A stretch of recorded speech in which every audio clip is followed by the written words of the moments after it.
Hello, this recording is to help with the 5.05 discussion quiz. You will find this in your content under Chapter 5.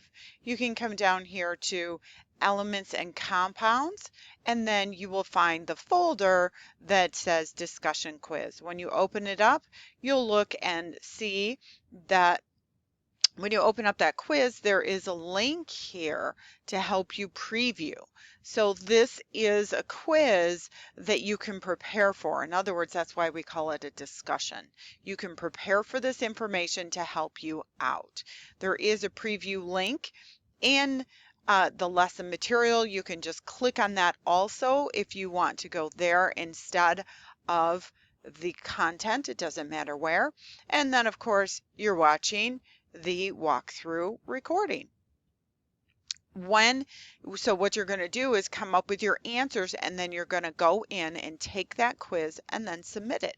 This will be a hand graded item, so it will take you a little bit before you can see your grade, but you can always redo it if you don't like your grade.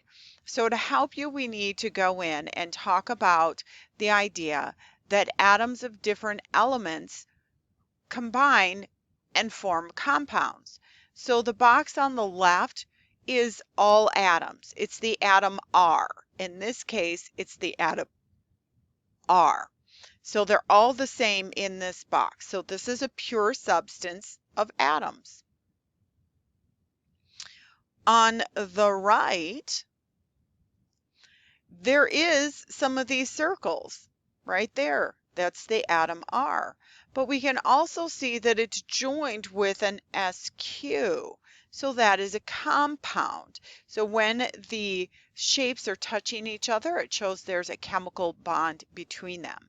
And a compound is a substance composed of two or more elements that are chemically bonded with a fixed ratio.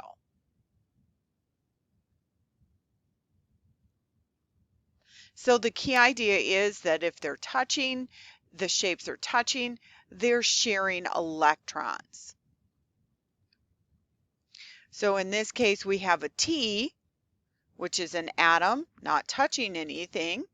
We have an SQ touching an R. So those two are compounds. Here's another compound.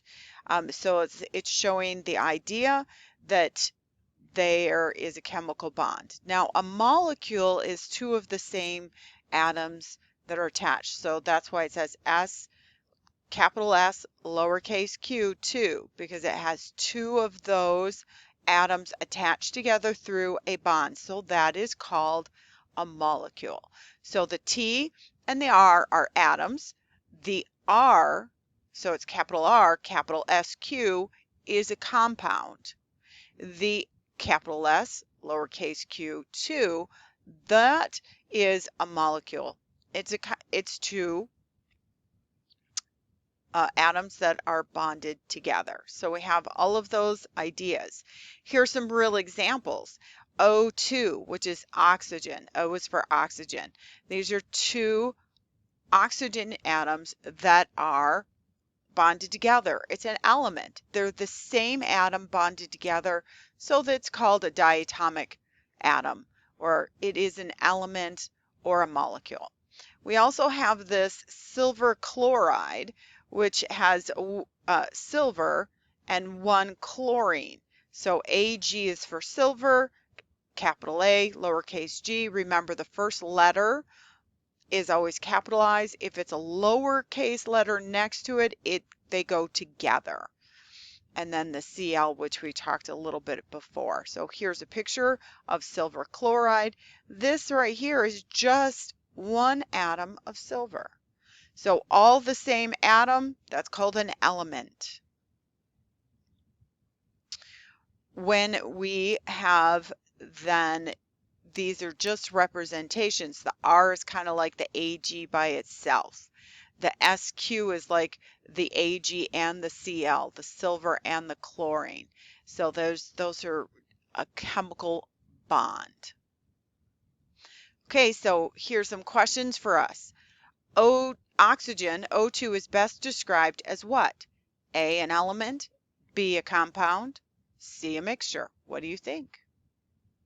And then AgCl is best described as which of the following? An element, a compound, and a mixture. So you can go back here on our previous slide and you can see that we talked about how oxygen is an element and silver chloride is a compound. The letters don't match. The elements don't match.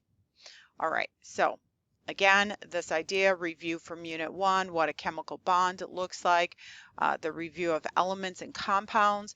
Please be sure to pause this and go through that. We talked about the elements and compounds in the previous lesson and also today in the 505 lesson. Be sure to watch that, go through it, make sure you understand the differences.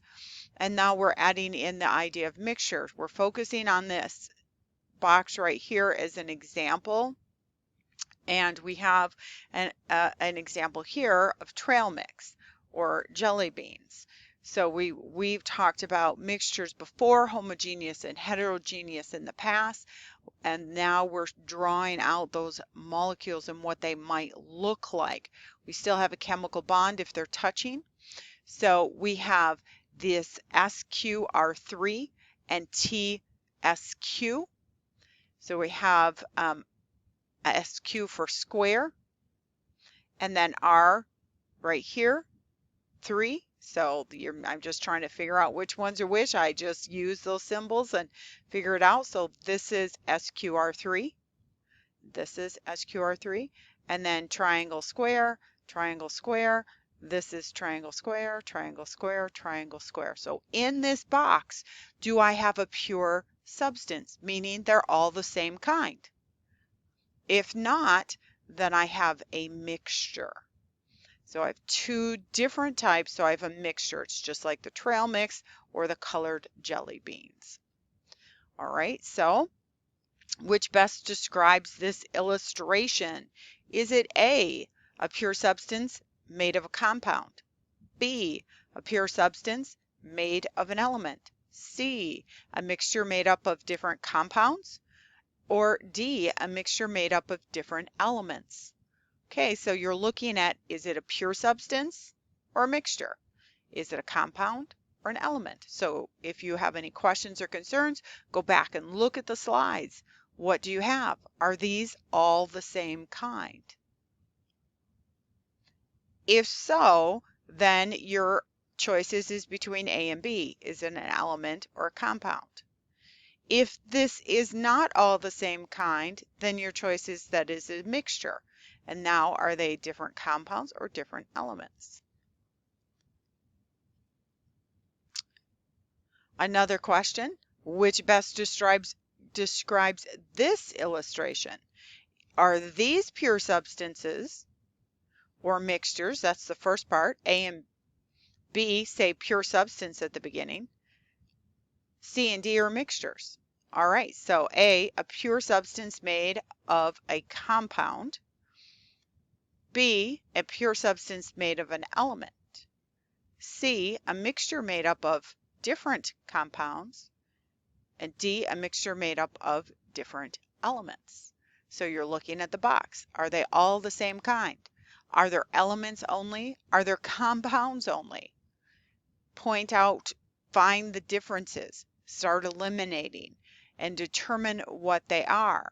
So if it's a mixture of things, it means it's not a pure substance. So you can choose between the top two or the bottom two and then eliminate from there. All right, so the last question is an essay question. Pretty common for these discussions that the last question is an essay question, which is explain the difference between an element and a compound and give an example of each of your discussions. So you can go back in using this information, prepare your essay ahead of time, get the definition of an element, get the definition of a compound, and then go back through the slides and make sure you have examples. You don't have to make up new examples. You can use them right from the slides. Where did we talk about elements? Where did we talk about compounds? And use those examples. You can, of course, come up with something different, but you can use all the material for Chapter 5 to help you with this. I know you can do it. You have the potential. Your persistence will pay off. Have a great day. We'll see you next time.